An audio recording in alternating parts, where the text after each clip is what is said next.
الحمد لله نحمده ونستعينه ونستغفره ونؤمن به ونتوكل عليه ونعوذ بالله من شرور أنفسنا ومن سيئات أعمالنا من يهد الله فلا مضل له ومن يضلل فلا هادي له نشهد أن لا إله إلا الله وحده لا شريك له ونشهد أن سيدنا ونبينا ومولانا محمدا عبده ورسوله صلى الله تعالى عليه وعلى آله وأصحابه وأتباعه وأزواجه وذرياته وبارك وسلم تسليما كثيرا كثيرا اما بعد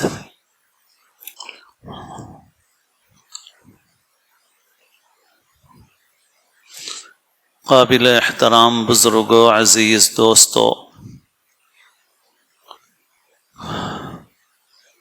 شب برات سے متعلق جو روایات ملتی ہیں ان میں اس بات کا تذکرہ ہے کہ کچھ لوگ ایسے ہیں جن کی ایسے مبارک موقع پر بھی مغفرت نہیں ہوتی جب تک کہ وہ اس سے توبہ نہ کریں۔ اکثر حدیثوں میں دو شخصوں کا تذکرہ فرمایا، مشرک اور مشاحن، جو اللہ کے ساتھ شرک کرنے والا ہو اور کینہ رکھنے والا ہو، ان دونوں کی مغفرت نہیں ہوتی۔ جو بڑے بڑے گناہ ہیں ان گناہوں سے بچنا مسلمان کے لیے ضروری ہے۔ اللہ کے حقوق ادا کرنا بھی ضروری ہے اور بندوں کے حقوق بھی۔ اللہ کے حقوق میں سب سے بڑا حق یہ ہے کہ اللہ کی عبادت کی جائے اور اللہ کے ساتھ کسی کو شریک نہ کیا جائے۔ بندوں کے حقوق ادا کرنا بھی ضروری ہے۔ بندوں کی حق تلفی کی ایک بڑی وجہ دل کا کپٹ ہوتا ہے، کینہ ہوتا ہے، کدورت ہوتی ہے، حسد، بغض۔ کچھ چیزوں میں تو انسان لاپرواہی کی وجہ سے کمی کرتا ہے، مگر جب دل میں کینہ اور حسد ہوتا ہے تو انسان ظلم و زیادتی کرتا ہے، حد سے تجاوز کرتا ہے۔ سب سے پہلے جو قتل کا واقعہ پیش آیا، حضرت آدم کے دو بیٹوں کے درمیان میں واقعہ پیش آیا اور ایک بھائی نے دوسرے بھائی کو قتل کر دیا، تو اس قتل کی وجہ تھی حسد، کینہ اور حسد۔ اس لیے یہ بات بہت اہم ہے کہ انسان اپنے دل کو پاک و صاف رکھے۔ جیسے اعمال ضروری ہیں، نماز پڑھنا ضروری ہے، روزہ رکھنا ضروری ہے، حج ضروری ہے اگر فرض ہو جائے، صدقہ ہے، خیرات ہے، کرنے کے کام ہیں۔ جیسے یہ ظاہری اعمال ہیں، ایسے ہی دل سے تعلق رکھنے والے اعمال ہیں، ان کا کرنا ضروری ہے۔ دل کی بیماریاں ہیں، ان سے بچنا ضروری ہے۔ اسی وجہ سے دل کی صفائی کو بہت اہمیت دی گئی ہے۔ اللہ کے رسول صلی اللہ علیہ وسلم نے ایک صحابی کے متعلق فرمایا کہ جو کسی جنتی کو دیکھنا چاہے تو ان کو دیکھ لے۔ تو ایک صحابی ان کے پیچھے ہو لیے اور ان کے گھر گئے اور بہانے سے ان کے گھر میں مہمان بن کر رہے، اور یہ دیکھتے رہے کہ ان کا کون سا خاص عمل ہے جس کی وجہ سے رسول اللہ صلی اللہ علیہ وسلم نے ان کو جنتی ہونے کی بشارت دی ہے۔ مگر انہوں نے 2-3 دن تک دیکھا تو کوئی خاص نفل اعمال میں اضافہ نظر نہیں آیا ان کو۔ جیسے فرائض و واجبات سب ادا کرتے ہیں ویسے ہی ادا کرتے ہیں، محنت کرتے ہیں، حلال کماتے ہیں، رات میں آرام کرتے ہیں۔ تو پھر انہوں نے پوچھا کہ میں دراصل آپ کے پاس مہمان بن کر اس لیے ٹھہرا بہانے سے تاکہ یہ دیکھوں کہ آپ کا کون سا عمل ہے جس کی وجہ سے رسول اللہ صلی اللہ علیہ وسلم نے آپ کو جنتی قرار دیا۔ تو انہوں نے کہا کہ میرے پاس تو کوئی ایسا خاص عمل ہے نہیں، ہاں البتہ یہ ہے کہ میں اپنے دل کو کینے سے پاک رکھتا ہوں، کسی کے متعلق اپنے دل میں کوئی کینہ، کوئی کدورت نہیں رکھتا۔ اللہ والوں کے پاس جو محنت ہوتی ہے، بزرگوں نے اس کا خلاصہ یہ ذکر کیا ہے کہ انسان کو نیک اعمال کی توفیق ہونے لگے اور گناہوں سے بچنے لگے،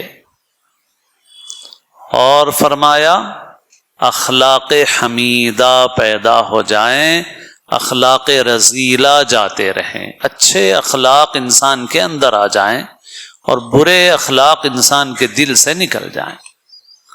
یہ اخلاق، اس کا تعلق انسان کے دل سے ہے، یعنی دل میں بغض نہ ہو، کینہ نہ ہو، حسد نہ ہو، تکبر نہ ہو، ریا نہ ہو، یہ سب چیزیں ہیں، یہ بیماریاں نکلیں اور اس کی جگہ اچھی صفات پیدا ہوں، اخلاص پیدا ہو، تواضع اور عاجزی پیدا ہو۔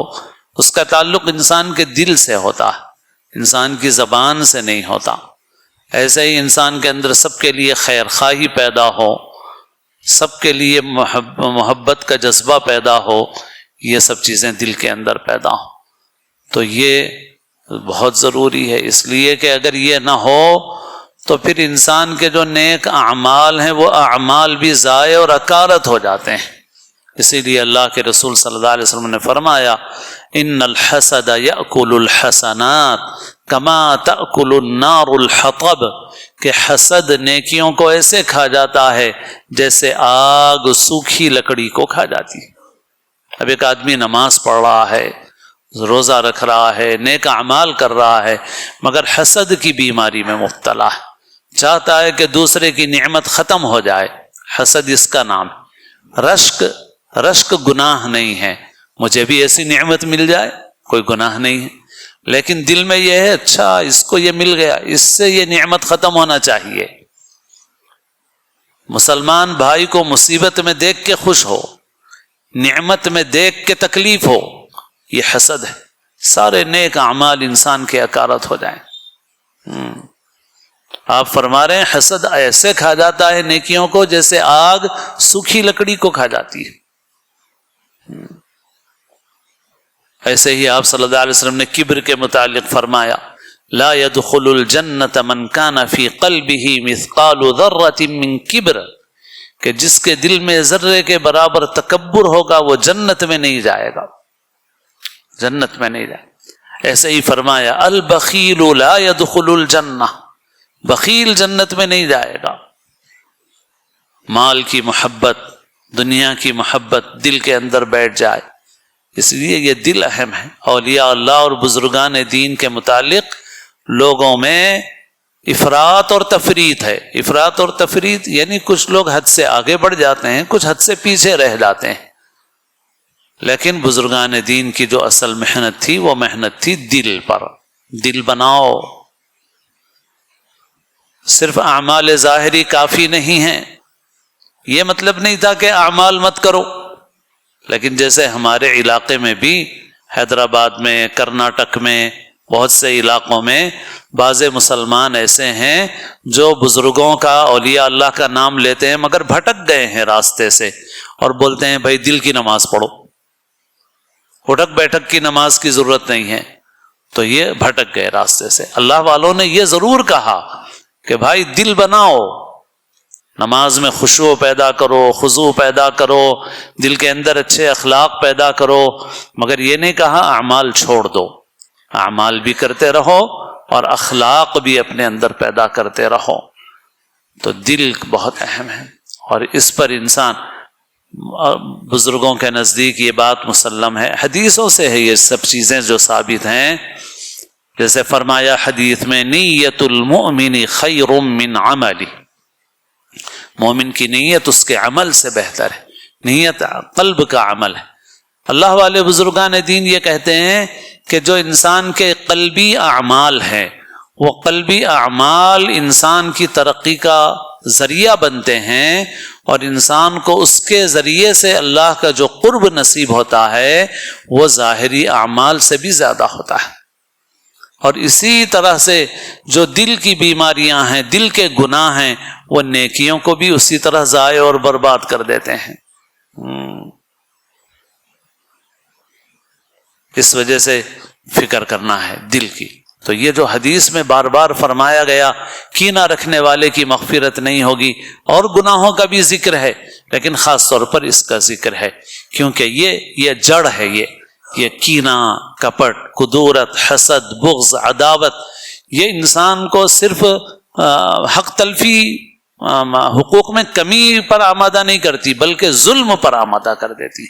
جب انسان کے اندر یہ چیز ہوتی ہے تو انسان ظلم کرتا ہے۔ ایک یہ کہ انسان غفلت میں غفلت میں رشتہ داروں کے پاس نہیں جا رہا ہے، رشتہ داروں کی فکر نہیں کر رہا ہے، یہ غفلت کی بات ہے۔ ایک ہو گیا کینہ حسد، کینہ حسد ہے تو اب اس فکر میں ہے کہ اس کو نقصان کیسے پہنچاؤں، اس کو بدنام کیسے کروں، اس کی غیبت میں لگا ہوا ہے، اس کو بدنام کرنے میں لگا ہوا ہے، اس کا عیب معلوم کرنے کی فکر میں لگا ہوا ہے جس کو کہتے ہیں تجسس۔ اس کا عیب معلوم ہو جائے تو عیب پھیلانے میں لگا ہوا ہے کہ بھائی اس کو دوسروں کے سامنے بیان کروں۔ یہ سب کیوں پیدا ہو رہا ہے؟ یہاں سے پیدا ہو رہا ہے۔ اور بزرگوں نے فرمایا ہے کہ یہ گناہ ظاہری گناہوں سے بھی زیادہ سخت ہیں، مگر انسان بعض وقت نماز روزہ کرتا ہے، دل کے بڑے بڑے گناہ کرتا ہے، مگر شرابی کو سمجھتا ہے حقیر۔ بے شک شراب پینا بہت بڑا گناہ ہے، مگر جیسے شراب پینا بہت بڑا گناہ ہے، یہ دل کے گناہ اس سے بھی بدتر ہیں۔ یہ بات احادیث سے معلوم ہوتی ہے، اور یہی بات اللہ والے فرماتے ہیں یہ گناہ معمولی نہیں ہے، یہ گناہ ظاہری گناہوں سے بھی بدتر گناہ ہیں۔ ساری نیکیاں ضائع برباد ہوتی ہیں، معاشرے میں فساد، بگاڑ سب اسی کی وجہ سے پیدا ہوتا ہے۔ اس وجہ سے اعمال کا بھی اہتمام، اخلاق کو بھی درست کرنے کا اہتمام، دل کی پاکی صفائی کا اہتمام انسان کا، بس اس کی بہت فکر ہونا چاہیے انسان کو۔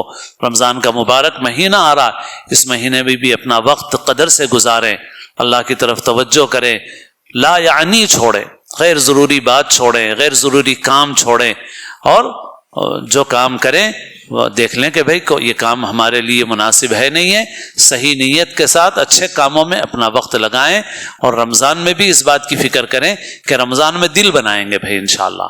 ہاں دل بنانا ہے، دل بننا بہت اہم ہے، ظاہری اعمال سے زیادہ اہم ہے دل بننا۔ دل بنے گا تو تھوڑے اعمال بھی بہت قیمتی ہوں گے، دل نہیں بنے گا تو بہت سارے اعمال رہیں گے مگر ان کی قدر و قیمت نہیں رہے گی۔ بس یہی ہے، بزرگوں کی محنت بھی یہی ہے، اللہ والوں کی محنت بھی یہی ہے۔ کچھ لوگ بدعات میں مبتلا ہو گئے اور کچھ لوگ بزرگوں کو برا بھلا کہنے لگے، دونوں باتیں غلط ہیں۔ ان کی ایک فیلڈ ہے، ان کا ایک میدان ہے، اور وہ میدان ہے دل پر محنت۔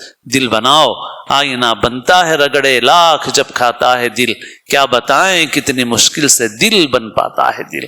اللہ تعالیٰ اپنے فضل و کرم سے ہم سب کو اعمال صالحہ کی توفیق نصیب فرمائے، اور اخلاق حسنہ اللہ ہمیں اپنے کرم سے نصیب فرمائے، اور ہماری زندگی کے آخری حصے کو ہماری عمر کا بہترین حصہ بنائے۔ ہم سب کو اپنے اپنے وقت پر حسن خاتمہ نصیب فرمائے۔ سنتیں ادا فرما لیجیے۔